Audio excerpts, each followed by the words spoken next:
Hey, good morning. Welcome back to Donald Miller's Electrical Services. So, if you're thinking about living through a rewire, okay, I want to make sure you understand what is going to happen. Now, the rewire I'm on right now is a full rewire. It's a little bit more extensive when you get into a full rewire.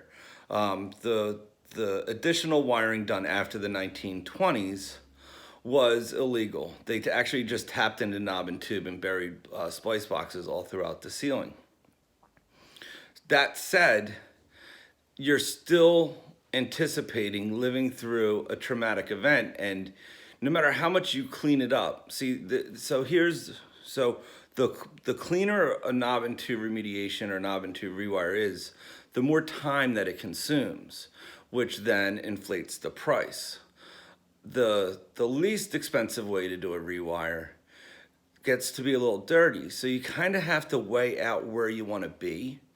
So just keep that in mind when you're pricing out a knob and tube rewire, what you want to go through. All right. So I'm gonna show you a couple pictures here, and we didn't clean up. We're literally just kind of rushing this rewire. We have to get this whole house rewired in about a week. All right. So let's look at this. Now, the fishes and everything we clean up daily. All right, we protect the windows so that it doesn't get too dusty. But, this we don't need floor protection because they're removing the carpet. All right, and we clean up like daily, okay? But this is the debris, because when you're remediating, all right, you're gonna have to cut into plaster. There's no escaping it.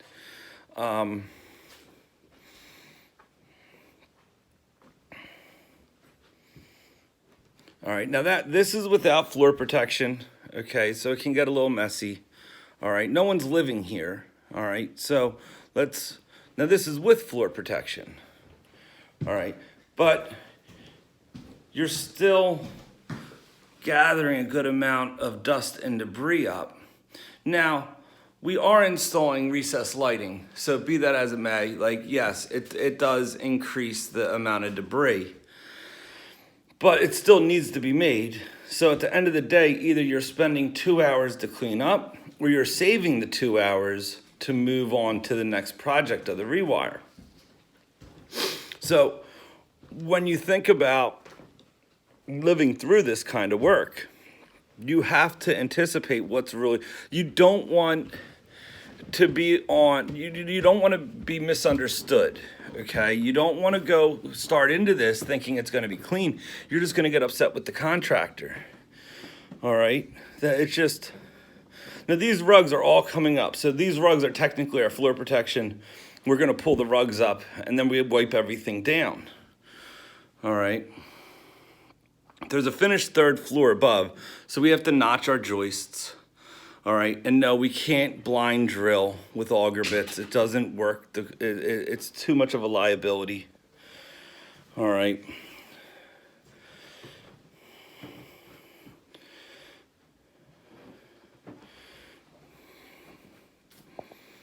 So I made the video to just show what to anticipate if you think you can live in the house during the rewire.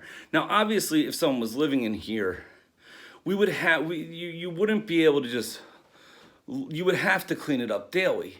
So you're gonna lose about 2 hours a day in cleaning, okay? And over a period of weeks, so if I lose 2 hours, that means I have to make it up the next day. So it spirals, all right? So total labor in a week, instead of 40 hours, you're only gonna get 30. So that pushes an additional 10 to the next week, and then it eats up in clean time.